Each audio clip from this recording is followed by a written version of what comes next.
And we are live. Welcome to Staking Mondays. My name is Ken, and I am with the co-founder of Staking Rewards today, Merkel Smeedel, and we are delighted to welcome today's guest, Piers Ridyard, the CEO at RDX Works, which is the development studio behind Radix. Radix is a layer one blockchain focused on building secure, scalable, and a developer-friendly experience for decentralized finance. And today we're going to talk a little bit about layer ones, application-specific blockchains as competition, validator ecosystems, and the future success of Radix. So, Piers, let's start it off with a little bit of a lightning round here. What was your first crypto investment outside of BTC and Ethereum? Outside of Ethereum as well. Oh God. I think it was Gnosis. I think it was Gnosis. It was either Gnosis or Singularity DTV, which my friend was like, "You should buy Singularity DTV." And I looked at it, I was like, "That seems stupid." And then I was like, "Oh, sure, I'll buy some." So yeah, it was either Gnosis or Singularity DTV. Awesome. That's an interesting one. And like, which person inspired you the most during your crypto journey? So it was actually the person who got me into crypto. So I'd say like two people. One is Paul Matai, who no one has ever heard of. Great friend of mine, works for Google, and he got me down the crypto rabbit hole in like 2014, 2015. And then I just think he thinks about the space in a really interesting way, very tech focused way. And then the other person is probably Vitalik. Like his thinking is really interesting. I think he's a morally just person. Like he wants the world to be a better place, and he wants what he does in it to be projected into it. And I like that way in which he works. And it's also very distinctly different from a lot of the ways in which the rest of the crypto ecosystem often behaves. And so I think that's really interesting too. Yeah, I can definitely appreciate that. It seems like Vitalik has inspired most of the guests that come on our show here. So what is the most inspiring L1 outside of Radix and Ethereum? Yeah, there's a few, right? Like, so I really like both Avalanche and Solana for different reasons. Like Avalanche, their means of doing consensus, obviously the Avalanche consensus mechanism is really interesting. Obviously it has its own problems, which every consensus mechanism does in terms of its limits to scale, which they sort of try and solve with the subnet thing. And then Solana, like their proof of history, which is something Radix has been researching a long time in the space. And one of the things that we built a while ago was something called Tempo, which used logical clocks of way of like partial ordering things that come into a network, and their proof of history bears some resemblance to that as well. And so it's interesting to see the same ideas like echo, but also it's good to see when we chose not to go down a path and then things go wrong on the networks that choose to go down that path. And you're like, like it was probably the right call not to do that. But I still think, kudos to both of those teams. They're executing great. And I think that they are staffed by some really smart people. So it's really great to watch their progress. That's awesome. And how do you stay up to date with crypto news and crypto markets? I mean, everyone is doing Twitter, but do you have like a favorite podcast, newsletter, anything alike? Yeah, so I actually just hang out on Twitter most of the time. That is my main source of crypto news. Like, I do like if I have time, which I very rarely do. I do like reading Masari's analysis on stuff. I think they've got a really good take. I always read the sort of the end of year report from them. I think Electric Capital is doing some really interesting stuff in the space recently. I mean, I haven't been tracking them until the sort of the last report where they were looking at how you track developer ecosystem growth and what the important metrics are there. But like in terms of like source of news, yeah, crypto Twitter's my main place. Just death scrolling through like ridiculous opinions and being like, what is going on? But it's fun. Can't go wrong with crypto Twitter. When was the last time you checked your crypto portfolio? Probably I check. That's a good question. I suppose I kind of check it every day because I know what I've got in it, and I always like in the morning. The first thing I do is check sort of CoinGecko to see where the market's at. But like I don't trade very often. Like I a long time ago, actually, before I got into crypto, I decided that trading was a really stupid thing to do, not only because it wastes so much time, you just constantly looking at screens. It's also like it has such a net zero effect often for people's portfolio anyway, that just buying something, being like, I like it, and then just holding it and being patient is always better. So like, why trade? So yeah, my portfolio, I trade in out of very, very infrequently, but when I see something I like, I'll often buy it. Cool, great. And on the other side, what do you do like to get a refresher from the crypto craziness? Like, do you go outside or like any fun stuff? Yeah, that's a good question. I really like skiing and snowboarding, and obviously living in Switzerland, that's a great place to be doing it. I also have just started to get into rowing and playing the piano again, which I keep trying to get back to, which is great mindfulness as well. And reading, I read a lot of books. So I try and do one fiction and one non-fiction, just so that I'm not always doing like business books, and I'm sometimes doing things that are like for fun, but like the speed at which I read the non-fiction is like about 4 times slower than the speed I read the fiction. So I always feel like I'm reading non-fiction, even though I do one and one.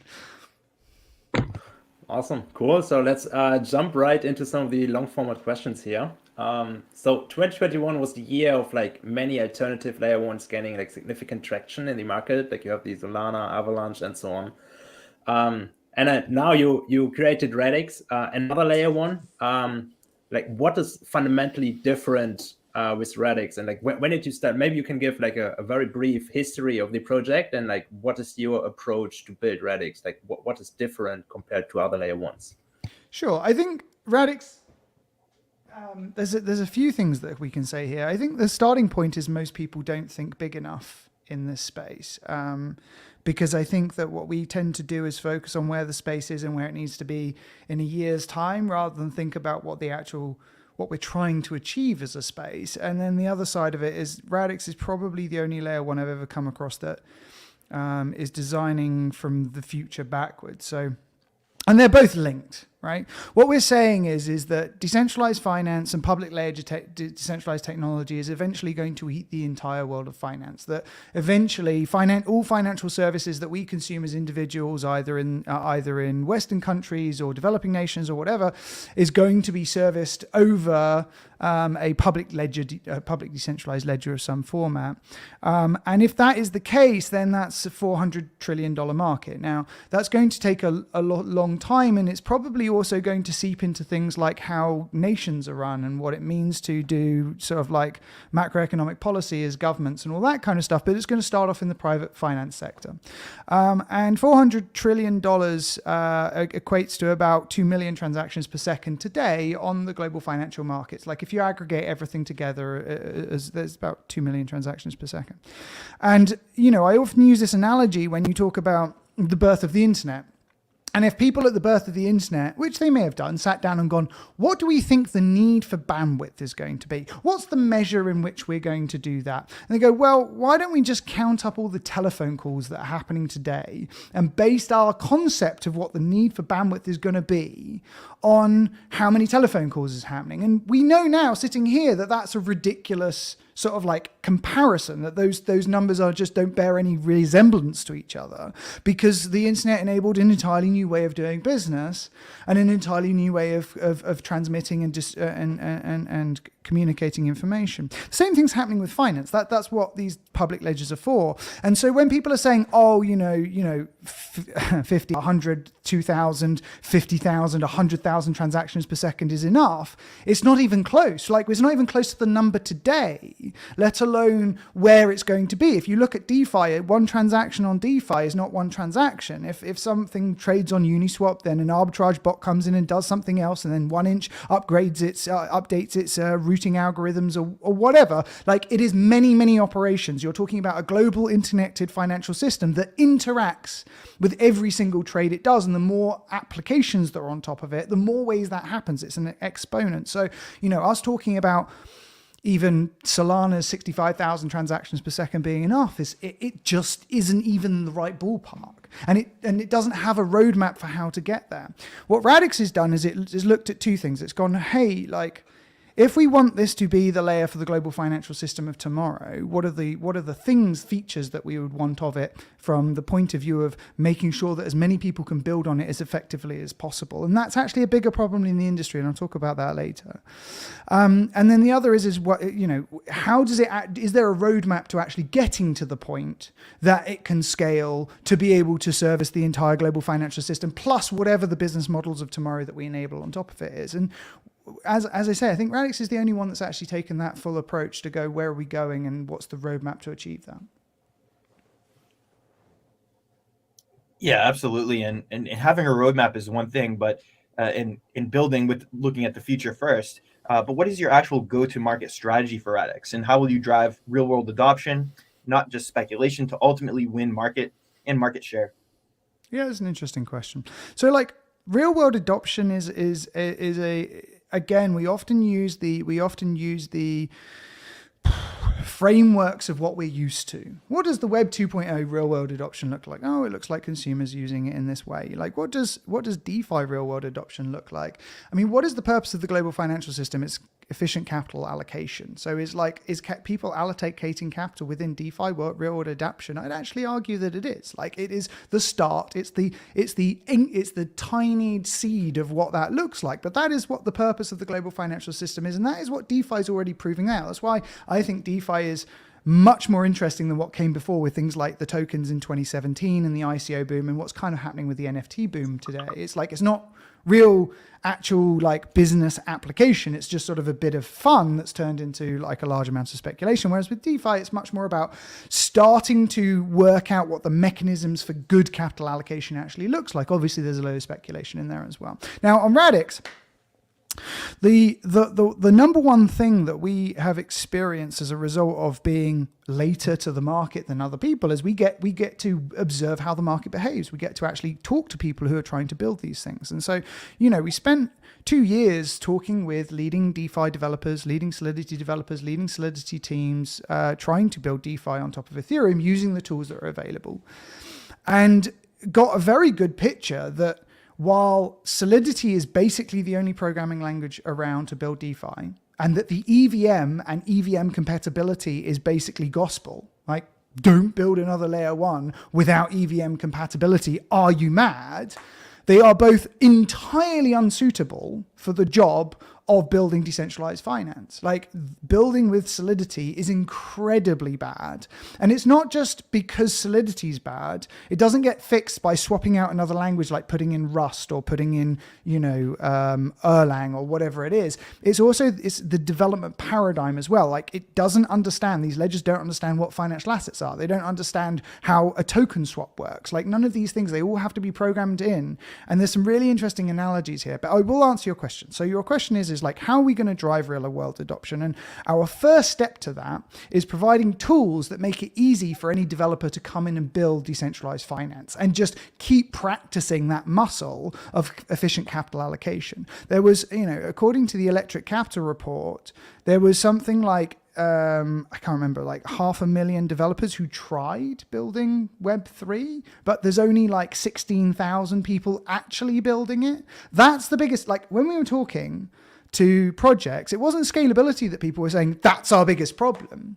It was the fact that it is just insanely difficult to build DeFi in a way that's secure and in a way that you can actually get up the learning curve to the point that you can deploy. Like, we saw learning curves of about 2 years to get to the point where you could actually be a useful DeFi developer, and the dropout rate was incredibly large. So what we did is we went and built a programming language, Scripto, specifically for building decentralized finance that takes that down from like 2 years to 3 months and makes, things like Uniswap from thousands of lines of code to like 100 and 150 lines of code. And for us, that's the starting point. We're still early, like really early, 1970s, 1980s in internet years. And what we've done is a lot of these projects and platforms have called the game. They've gone, oh, it's game over. It's Solidity and the EVM. And it's like, guys, we only just worked out what the hell these things are for. Now let's build some tools so that it's really easy to make what these things are for. And so our go-to-market strategy is very much just focusing on the developer community and building a great developer community and developer experience around decentralized finance in a way that isn't like insane for new people to come in, because people are like, well, there's 16,000 people building in Solidity. And it's like, there are millions of developers who are looking at Web3 and going, that looks interesting. Let's go for those. Let's go after those. Let's help those people in, rather than fighting over this tiny little space over here, which is what everyone else is doing by doing EVM clones. Cool. Yeah. So you've taken the approach to scale everything on the layer one, if I'm correct. Mm-hmm. What is your take on like a multi-chain world, or like an interchain world with like application specific blockchains, and like how do you think you can compete with like the ecosystems like Cosmos, Polkadot, and so on, which have like a lot of benefits, like make it easy for DeFi apps to spin up their own blockchains, optimize the economics for like the application by itself, and then have like shared security models and so on. What's your take on that? It's a really interesting story. The problem is it doesn't actually work. And the reason it doesn't work is because the majority of liquidity that is driving price, the correct price on market on Ethereum. So the smart capital that makes sure, so as a user, when I come to a public ledger, what I expect the application I come to have the right price and for it to be liquid enough. And that every single time that happens, it gives me a good user experience. Now that liquidity and that price correctness between, what's trading on Uniswap versus what's trading on Binance or whatever, comes as a result of this thing called atomic composability, which is that you don't have to wait consensus time to have multiple applications all talk to each other to do some financial application. So for example, flash loans is a great one. I can borrow from Aave, a lending protocol. I can trade on Uniswap for another asset. I can then trade off Uniswap from that asset I've just traded into onto SushiSwap for another asset. And then I can repay my loan on Aave, and I can do it in a single block. So zero block time finance. This is atomic composability. This is what actually drives the majority of liquidity that keeps price correct and liquidity neutral across the entire DeFi ecosystem. And every single approach of these interconnected blockchain, multi-chain worlds breaks that. So, if I'm talking about Polkadot, if I want to go through the, I can't remember what their beacon chain is called. It's not the beacon chain, it's something else. Or the IBC, which is actually just messaging. It doesn't even understand tokens. So you're not passing tokens, you're just passing messages to Inflow. Or the beacon chain on Ethereum, or subnets on Avalanche. All of these things are waiting for confirmation on one chain before something occurs on another chain, which literally breaks atomic composability and changes us from this zero block time finance back to what it was like when Ether Delta was a thing, if anyone remembers using that, where you had to wait several confirmations before you could do a trade, which completely broke liquidity. And so that world is interesting as an ideal, but it doesn't get us to the point where DeFi works as a proper liquid market, because you need zero block time finance to actually be able to have liquid functioning markets. And if you have block time to wait between things moving between chains or anything like that, you have a much less efficient market, which is why I don't think ultimately that's going to win. However, I do think there is going to be a multi-chain world for a long period. I think that, all of these experiments, Radix is one of them, is in the multi-chain world. Radix is an experiment as well. And all of these experiments are great. They're great because it works out what the right technology, the right application, the right products are, the right product set is, and the best ways of moving between these ledgers. And there's some really interesting innovations in this space as well, like Thorchain. I love Thorchain's a way of being able to swap between dissimilar ledgers, including things like Bitcoin. All of these other bridges that are being built, they're all useful for being able to move capital between these experiments. However, we are going to be going through a multi-chain world for a while, and then there will come a period of consolidation. That consolidation will occur as people look to capital efficiency more and more. They'll go, well, why do I have to pay this much to move these things around? Or why do I have to wait this time? Or why do I have to, why does liquidity not as good and so bitty? Oh, I'm going to go over here because this is where the majority majority of the liquidity is. And that consolidation will bring us back to, single chain or a few chain worlds. But that experiment's going to run for a long time. I mean, it may be a decade, maybe more. So I think that there's going to be, I think right now we're living in a multi-chain world and it's going to continue for a while. I think these bridges are really important. And of course, Radix will be bridging to as many places as we can. But I think that in the long run, we will tend towards single chain just because of the capital efficiency and the ability to have that zero block time finance that moves sophisticated capital, which keeps price where it should be and liquidity where it should be. So what is your take on layer 2s then? Because layer 2s are basically like other chains as well, like interchains, multi-chains as well. And you don't have that atomic kind of compatibility as well there. And like how do you think, like, if you think about a world that's like ultra scalable, like you have thousands of applications that have like thousands of transactions and so on, like the entire economy and finance, everything like on the blockchain, like that can't happen on layer 1, right? Like how do you imagine that? Sure it can. So like the Radix's approach to almost everything is a little different. So like it can often take a while for us to go through all of the fundamental like pieces of this. But like from the point of view of sharding, Radix doesn't have a dynamic approach to sharding. Instead, the sharded environment of Radix will be 2 to the power 256 shards, which is more, I think, something like more atoms than there are in the universe. Like it's just almost an incomprehensibly large number.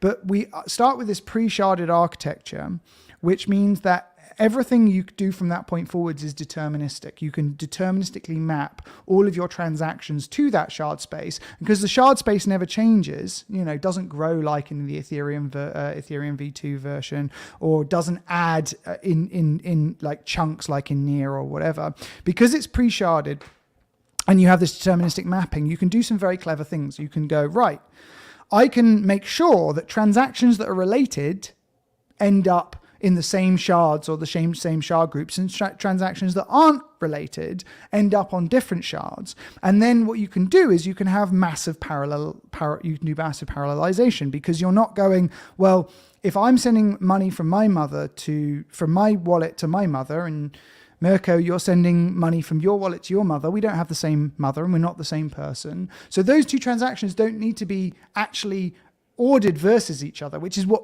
everyone else tries to do. They try to create this single global ordering. Whereas what Radix does is it goes, well, you don't have to globally order everything. You only absolutely have to order related stuff. And if the data layer itself helps you do that, then you also don't have you have much less inter-shard overhead and inter-node overhead, which leads to an incredibly high throughput network that can scale. So basically when you start, you have a small number of validators validating all of the shard space, and as it grows, you can add validators to the shard space to increase the overall throughput of the network, whilst making sure that transactions that may conflict are still have consensus applied to them in a synchronized fashion. And that means that you can do massive amounts of data as well. So 2 to the power 256 shards can store the entire data of the internet and still end up with less than like a megabyte per shard. So you don't have to worry about data. And that's also something that we started off as a fundamental approach with Radix, which is completely different from everyone else, where, Solana doesn't even start to think about data. You did 65,000 transactions per second is something like several terabytes a day.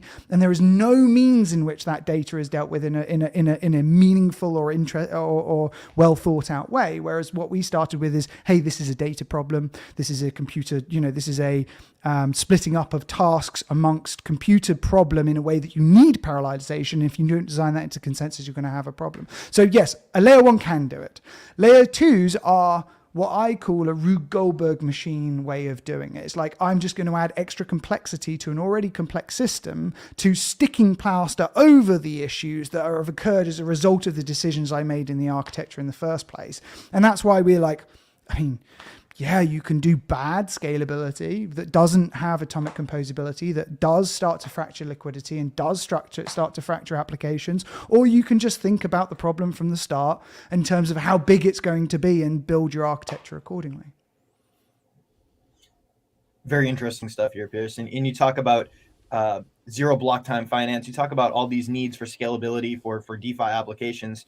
And I wonder if we could just get your take on the recent movement of DeFi on Bitcoin. Do you think this will gain more traction and potentially become mainstream? Or do you think there's too many limitations with Bitcoin currently to take on the kind of workload that DeFi brings to a chain? It's a really interesting question. Bitcoin is the £100 gorilla, right? It has the majority of the value in the crypto ecosystem. And there have been many attempts to bring sort of Bitcoin into other ledgers, like, wrapped Bitcoin is a huge asset class on Ethereum. The truth of Bitcoin is Bitcoin does actually have scripting. So there's Bitcoin script and something like that. And people have built coins. There were collared coins before you built on Ethereum, all the tokens, and like Omni was built on Bitcoin, which was essentially Tether before Tether moved to Ethereum and away from Bitcoin. So it is possible to build all of these things, but again, it gets back to this idea of it's really hard. It's not just a little bit hard, it's really hard. And if you go back to 2015 and you listen to the interviews of people who were trying to build the same things they built on Ethereum on Bitcoin, you will hear the same story again and again, which was yes, we could do this on Bitcoin, but my God, it's so much easier on Ethereum. And so what Bitcoin is essentially doing and the Bitcoin ecosystem is they're pushing water up a hill. It's a really, really, really difficult thing to do. Now, there may be enough value and enough vested interest in there for there to be some interesting stuff done. But ultimately, if you have a low friction market versus a high friction market, both trying to address the same user base, when Bitcoin is 100 times more difficult to do than to build something like on Ethereum from an established library, then you really are going to end up in a situation where the value is just eventually going to move into other ledgers. People who were friends of mine who were Bitcoin maxis are now, in the last bull cycle when DeFi came along, don't hold any Bitcoin anymore. And it wasn't because they fell out of love of Bitcoin. It's just because they got more interested in the other interesting things that were happening. They weren't still in the back of their heads, they're still Bitcoin, yeah, global money. But they're not going, but their attention is just being brought elsewhere because there's shinier, more interesting things. And that, if you've got these two ecosystems competing, that is why eventually, the money's going to, a larger proportion of the money that is wrapped up in Bitcoin will eventually move elsewhere. And Bitcoin will continue to be a very useful tool as an asset class, as a way of storing value. But this is why we also believe Radix is going to win. Because, Bitcoin to Ethereum, in terms of the ease of jump of building things in Ethereum versus Bitcoin, is the same jump again into Radix with Scripto. And so when you get this incredibly easy user experience that just makes sense from a developer point of view, where it is actually intuitive into how to build decentralized finance, you will get these two ecosystems where the amount of effort to do in ecosystem one is only a hundredth of that versus ecosystem two. You're going to be going and building in ecosystem one because it's 100 times easier, and that will be where all the developers grow. So yeah, Bitcoin doing DeFi, awesome. Every single experiment in the space, awesome. I don't write anything off because I think there's just so much potential here and there's so much green space for people to build into that I don't think we're actually really competing with each other at all. What we're competing with is obsoleting the global financial system and replacing it with something better. And by that metric, everyone is growing into an incredibly exciting and very vast market. And like you said earlier, we're still in this experimental phase where the next 10 years or more could be just different applications determining, what's easier to build on what. And like you say with Scripto, this could make the experience for the developer so much easier going from Ethereum to now Radix. Just curious, how long has Scripto been out? So Scripto came out December 2021. So it's been out a month. No, less than a month. Yeah, just getting on for a month now. And it has been amazing to watch the Scripto community grow.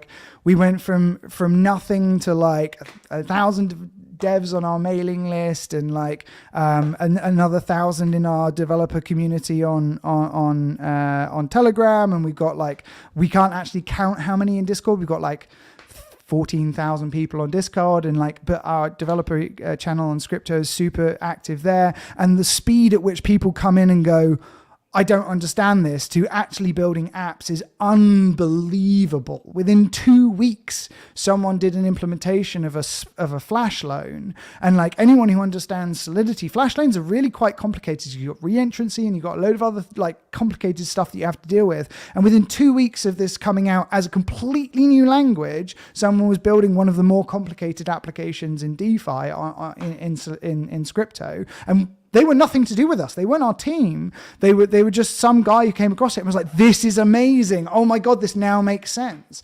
So yeah, we're really excited to see how the next year is going to go in building that community. Absolutely. And, the core infrastructure, core security infrastructure for POS chains is rooted in its validators.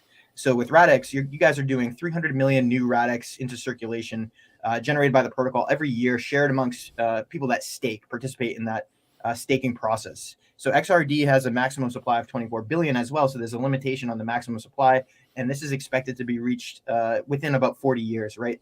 So how do you attract validators currently into the ecosystem, and what is the plan to keep these validators around after the total supply has been reached?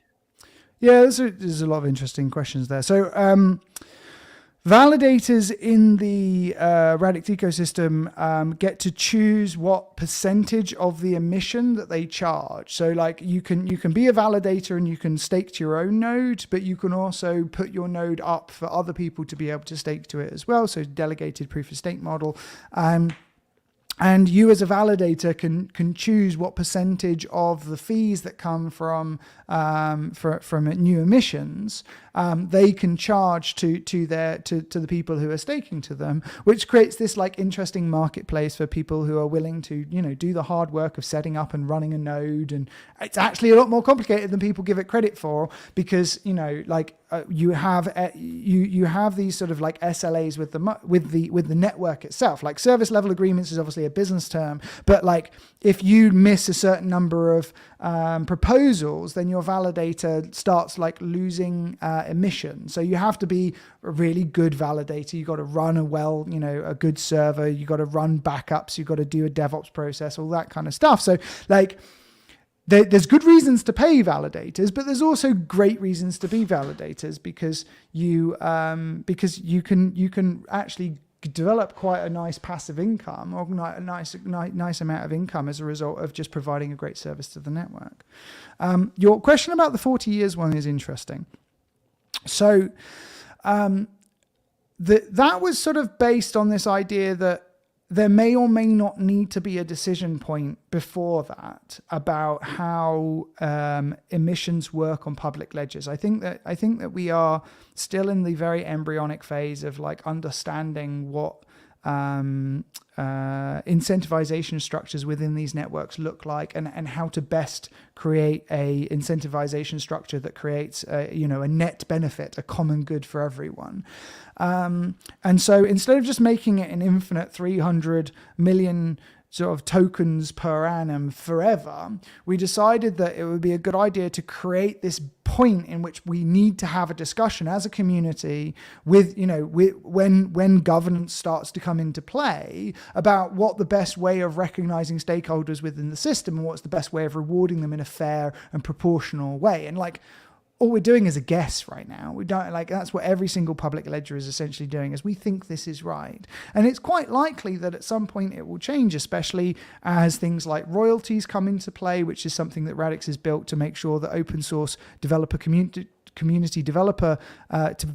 still manage to get a little piece of rewards if their code that they've written is valuable produces value on the network. When you start to get more professional organizations who want to have some sort of minimum level of performance of the network, all of these kind of things will come into play, but we'll only know once people start using it as a real piece of infrastructure, sort of for things that are central to their financial life or their financial business, which is going to be a while away. So it was sort of like a bit like, you could think of it like in less extreme terms than the Ethereum difficulty bomb in their proof of work algorithm when they want to move over to proof of stake, which they just keep pushing it back. And it could be that we just, it just keeps getting pushed back. But it could be that the world looks like a very different place in 40 years. And it's a good time to have a conversation about what this infrastructure looks like, rather than just going, well, it's the status quo and we'll just stick with that, which may be what gets chosen, but it may be not. And so that was sort of the idea.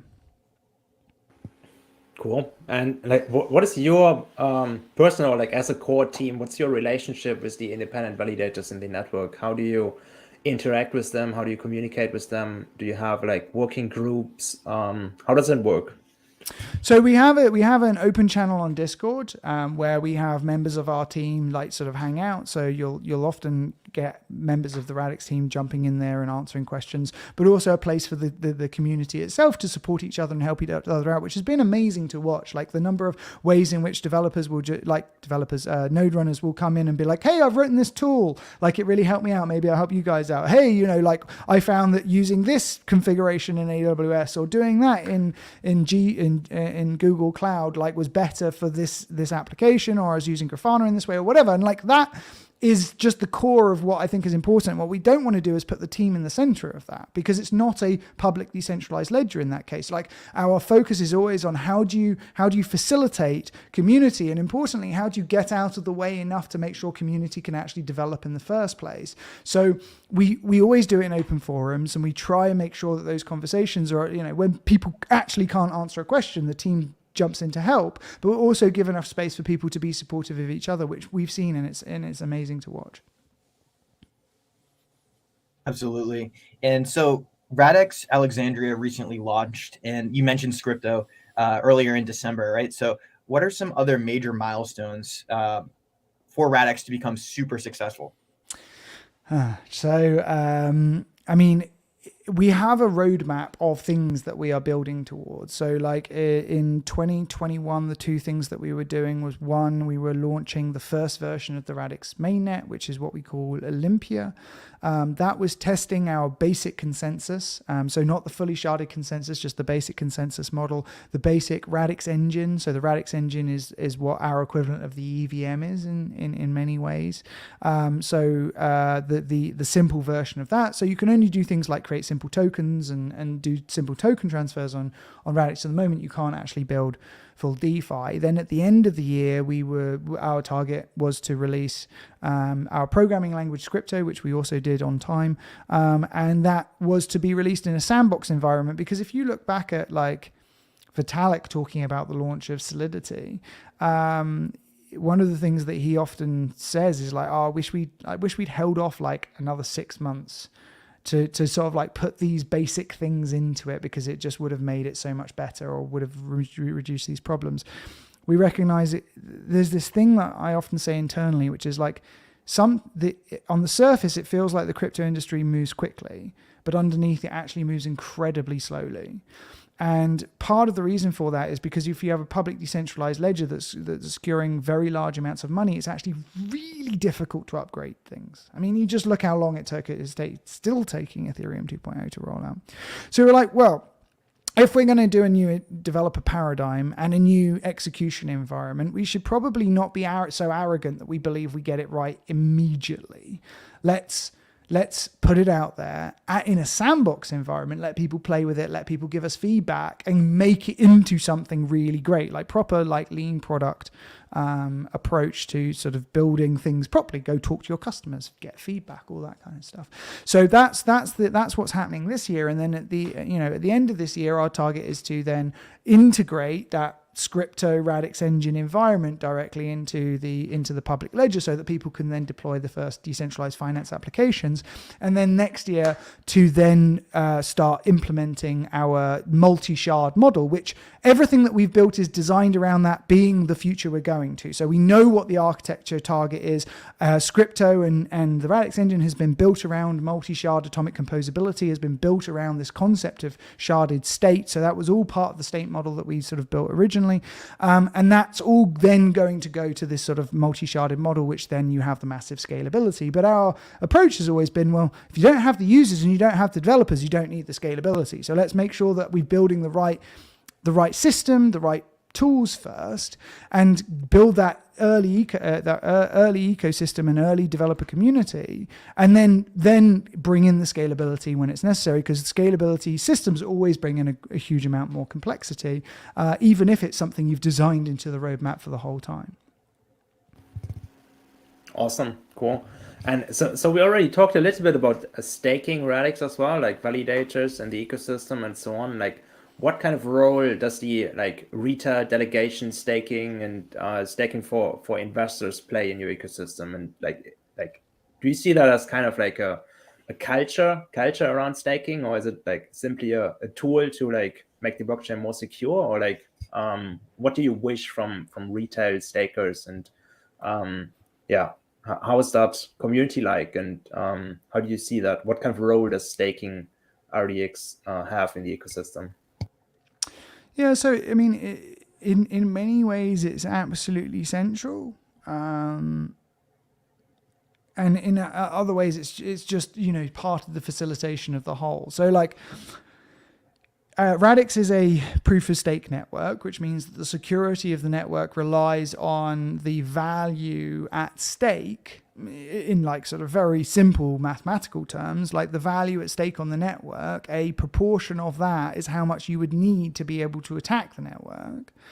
And so staking is critical for achieving enough security, sufficient security to be able to service your ecosystem. And if your ecosystem grows and the total value locks grows and the number and the value of transactions that are being transacted across the network grow, then you also need the value that is staked to secure the network to also grow, to make sure that the network security stays sufficient to protect the people that are actually using the network. We've done several things that are sort of different here. Like one of them is our network is a safety preferring network, which means that transactions are actually final within a very short space of time, and you don't get like probabilistic rollbacks like you can in Bitcoin or Ethereum version 1, and actually sort of in Ethereum version 2 as well.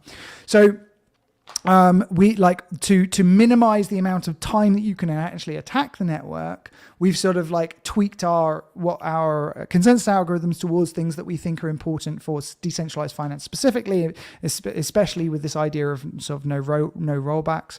But then there is still that underlying, you need a basic level of security for the ecosystem to be able to thrive on top of it. So from that point of view, we encourage all of our token holders to be an active participant in the network, actively involved in staking, and as a result, I think it's been a great success. I mean, within 6 months of launching the mainnet, our total staked value sort of crossed the 1 billion, and then fairly shortly after that, the 2 billion mark. And the stickiness of staking has also been really impressive as well. Like a lot of the Radix ecosystem, a lot of the Radix community are people who sort of like come in and absorb like all of the stuff that we've done, and as a result become very avid members of the community, which is amazing. And I sort of could not be more happy and humbled about how much passion comes from that. But that, underpinning all of that is this idea of like participate. You need to step in and actually do something in the network to make sure that this ecosystem that we want to exist comes about. And the best way you can do that is by going and staking on the network to make sure the security is there, to make sure that people can feel sure that when they put their money on the network, when they build their application on the network, that it's going to be secure and that it's going to be difficult to attack and that there is going to be a future here. And so, I think that's sort of the basic ethos that we try and push through to everyone, is like, get involved because you are important in making sure this becomes successful, that this becomes part of the future. Yeah, and the individual does have a lot of a role in the success of an ecosystem like Radix. And talking about the individual, what type of user or application developers do you wish to attract? We talked about stakers that help improve network security, DeFi applications, but are you looking to attract maybe existing DeFi applications like Aave that already exist to build on Radix, or are you looking for new players to emerge within the Radix ecosystem? Yeah, so I mean, like both is the simple answer, right? Like if your ecosystem is not consistently producing new applications that has grown up out of your ecosystem, you have a problem. But at the same time, if you aren't attracting other players who are already looking at multi-chain like Aave or like Synthetics is only Ethereum, Thorchain or whatever, then you also have a problem. Like it is a combination of both. But like my first stop is always going to be our own developer ecosystem, because we are not EVM compatible. We have a new execution environment and new programming language. And if those two things are true, then it takes longer to build a base of developers, a base of people who these teams can actually hire and bring in. So, even if Stanny, came to me tomorrow and said, hey, Piers, we want to build on Radix, it's still going to take some time, because he can't just think about deploying. It's also maintenance and upgrades and all that kind of stuff. And from that, you need a developer ecosystem. So Radix will be slower to get, other of the big names across from Ethereum and stuff like that, because of the amount of work that's necessary to make Radix to make their net application Radix compatible. However, we believe that because it's so much easier to build using Scripto, you're going to see a huge amount of replication of what already exists in Ethereum, which we're already seeing in our community happening today, like re-implementation of Uniswap, re-implementation of Aave, but in the Radix Scripto guise. But then we also think, because we've massively lowered the complexity of building, that you're going to start to see new innovations as well. So things that people just aren't doing in Solidity because it's too complicated or too risky. That's where we think the real differentiator is going to come. But again, we always take this context of it will take time, because it just understanding, absorbing, building the tooling, getting the developer ecosystem, it takes time. Like from the start of Ethereum to DeFi took 5 years, 6 years, right, to get to DeFi. I don't think it's going to take that long, but it's not going to be like 12 months. It's going to be an ongoing process, which is why we just concentrate on that ecosystem of our own and that community of our own, and making sure that we're encouraging them as much as we can. That's awesome. And I can see some of the communities also in the chat here with the thumbs up from the Radix stakers. Great stuff, guys. Make sure to drop in some questions as well. We ask community questions from you in the end here. So we have a community question I have a community question that's been asked to you guys, which is, why isn't Radix on staking rewards?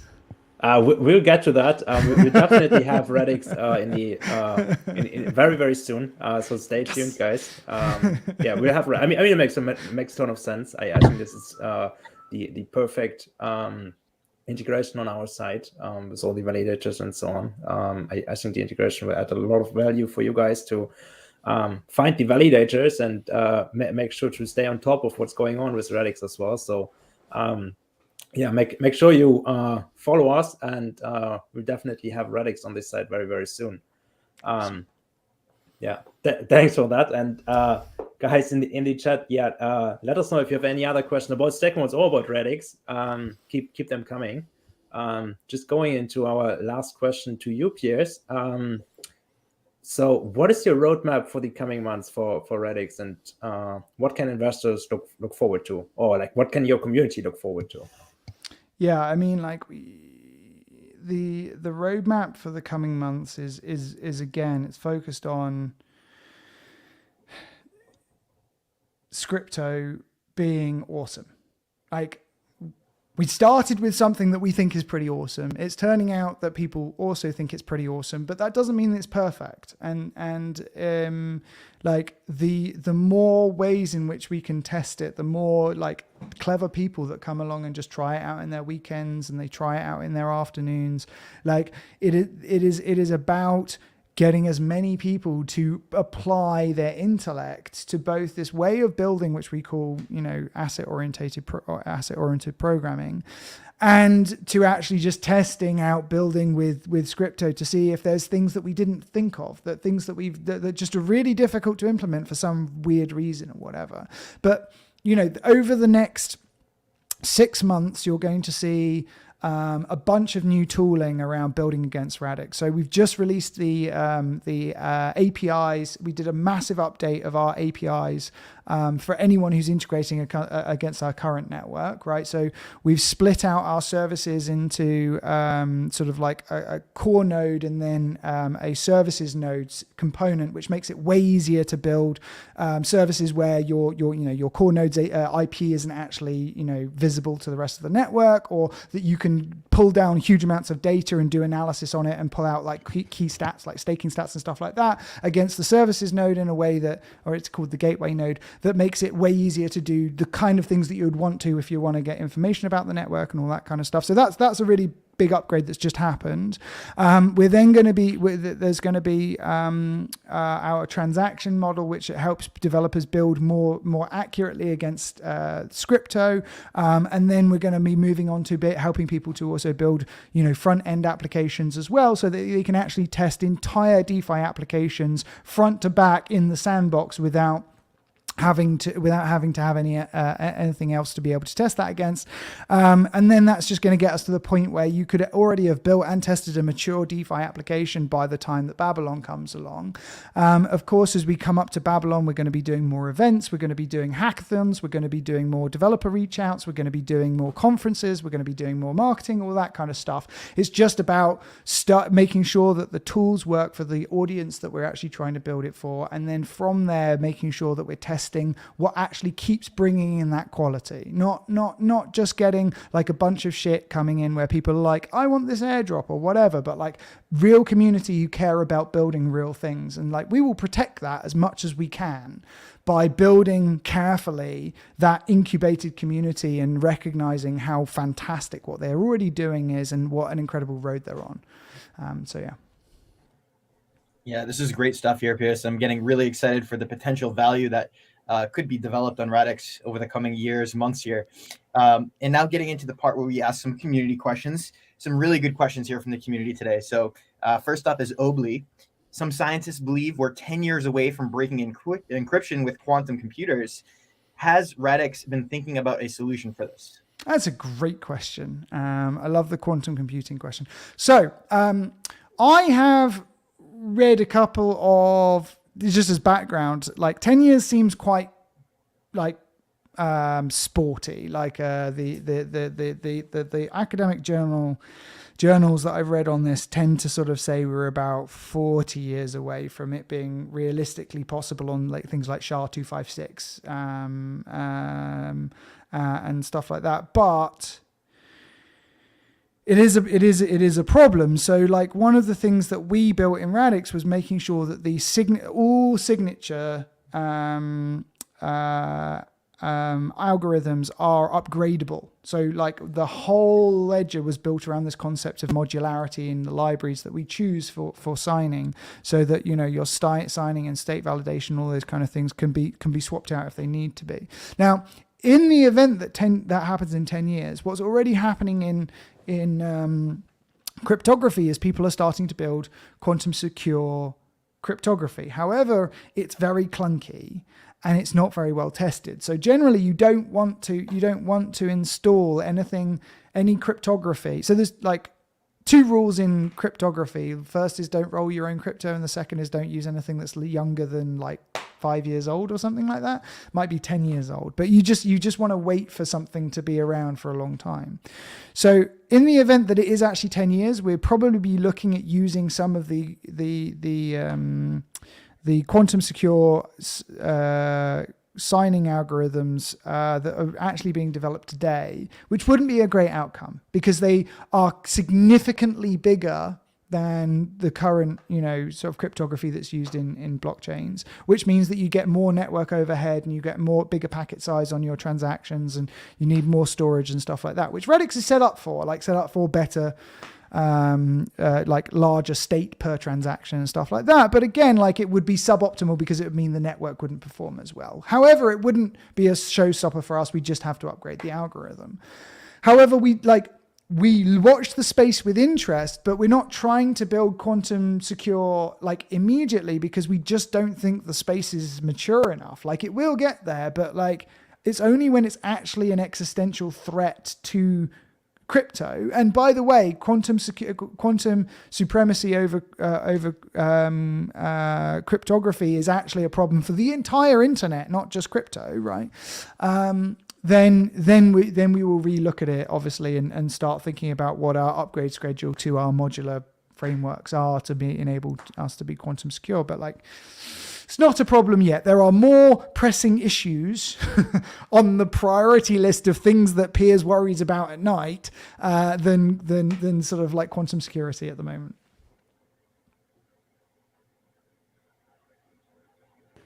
Cool, perfect. Let's move on to the next community question from Radix Talk.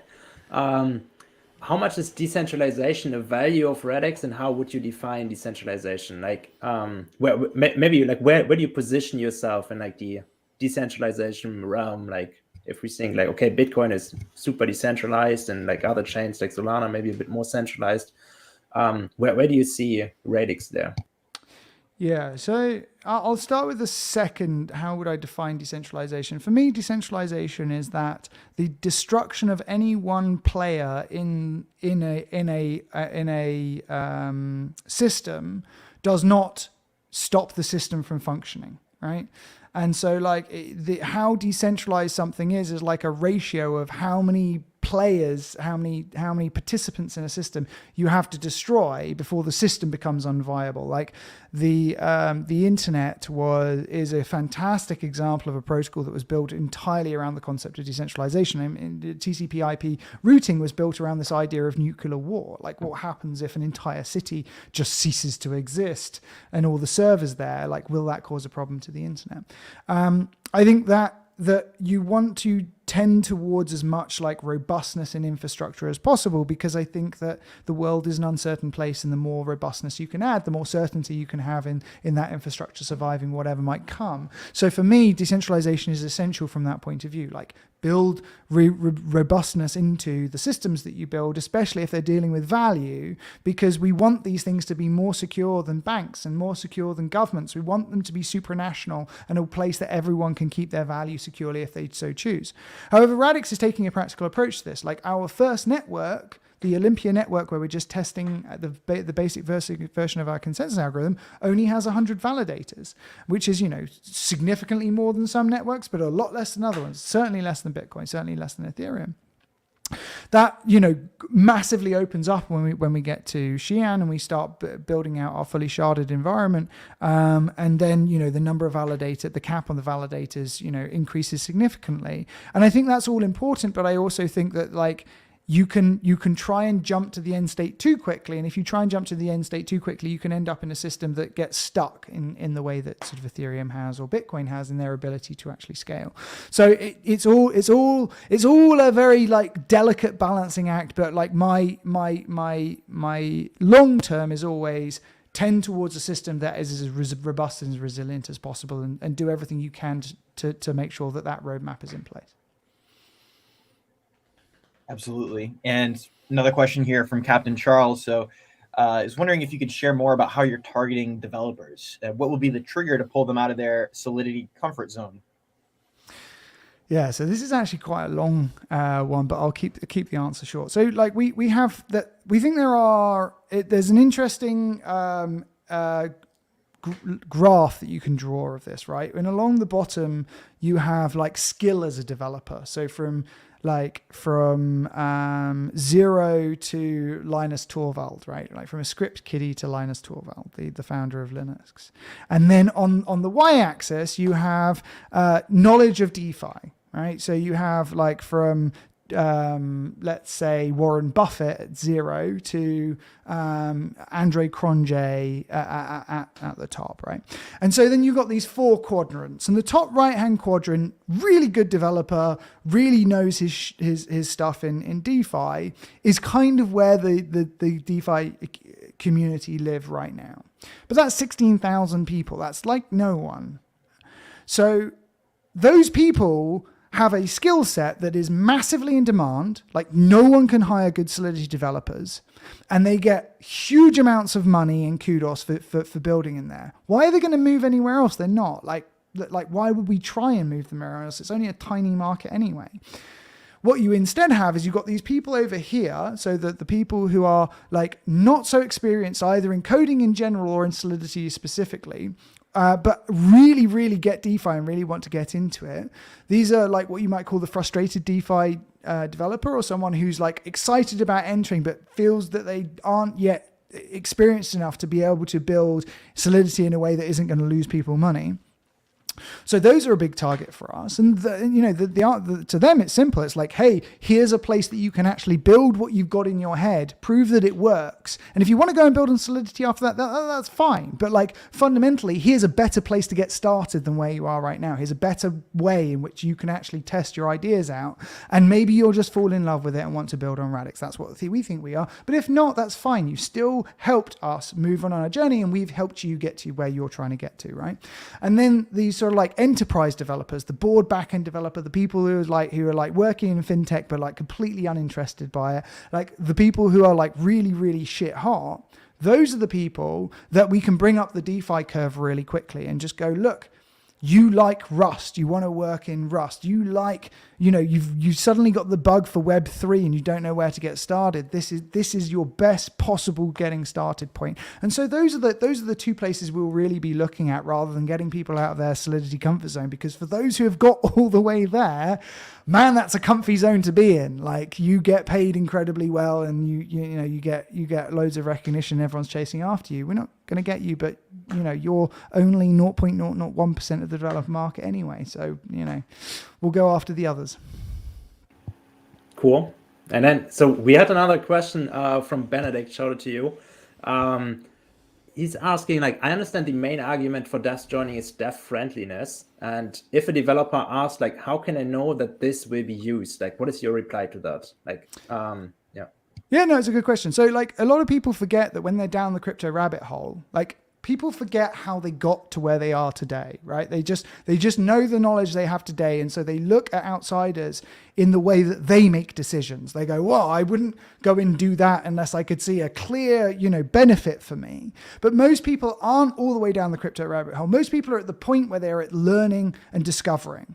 And what they're trying to do is just work out how it works. It's not a question of like, what will I do? Like, what's in it for me? It's a question of like, how do I actually get a grip of this industry, of the way of building? Like, how do I just understand what good looks like? And for developers, they think in code. And what Scripto allows you to do is think in DeFi in a really simple way that helps you understand how it is. And maybe it's, it's the Lego before you become an engineer, or maybe it's actually something that you end up building with. But the point is not like, what's in it for me? Will this ever be really used? Most developers who are looking at coming into Web3 aren't at that point yet. They're going, how do I learn? And I think in code, I learn in code. And we just say, look, Scripto is a fantastic place for you to get your head around what DeFi means, what Web3 means, because you can think in code in the easiest possible way. It's a great place for you to learn. It's a great place for you to have fun. And there's an amazing community for you to get involved with. And that is way more exciting to a lot of people than, because like, a developer's not sitting there going, I'm going to leave my job and do Web3. They only make that decision once they realize what the potential is. And to realize what the potential is, they have to go on a learning journey. So they're not going, explain to me why I should leave my day job for this. They're going, I need to go find this out on my weekends, on my evenings, until I get to the point where I'm like, this is amazing. And at that point, we hope that a large number of them will choose Radix, because, we'll be 12 months on and Radix will have launched and you can do DeFi on it and you can go and use it. So like, come with us on this learning journey and be part of the Web3 movement. That's great. Great answer there. And so another question, what can stakeholders do or provide to help you get more validators or grow your community? Like, how can we support you guys? That's a really good question. That's a good question for you guys. You tell me. Yeah, of course. I mean, the first step is definitely getting you on the site there, getting all the information about validators up. But obviously, we want to play a role further there to help your community grow and help to attract validators and make it easier for people to get involved and run their own nodes. So I think this is like an educational effort that we can help a lot with and would love to help, actually. We'd love that. We'd love that for sure. And like, if you guys create educational videos in this space and stuff like that, very happy to help you guys put stuff together. Like, I think that the easier it is, the lower the barrier to entry it is, the more that you can sort of see in the context of comparison with other places, like the better that sort of like community resource is. So like, we'd love to help with that if you guys are open to it. So yeah, awesome. Let's do it. I don't know about everyone watching, but I'm super excited about Radix now. I think I'm going to try to code some with Scripto whenever I have some free time here. I hope the audience does the same. Piers, it was great talking with you today. Again, Piers is a CEO at RDX Works. And where can people go to find out more about yourself and the stuff Radix is up to these days? Sure. So if you're a developer and you just want to get stuck straight in, then it's developers.radixdlt.com.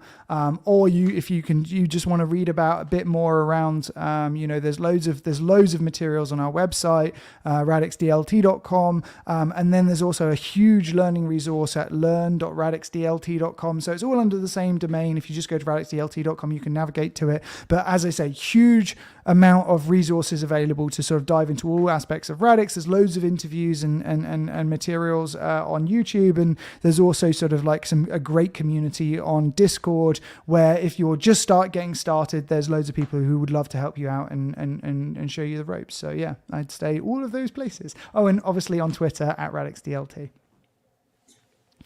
Absolutely. RadixDLT.com. We'll be checking that out.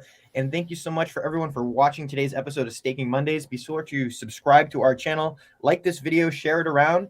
And if you can also find us on Spotify. All of our previous episodes are up on YouTube as well. Thanks again for joining us today, Piers. And as always, guys, happy staking. Happy staking, guys. Thanks so much.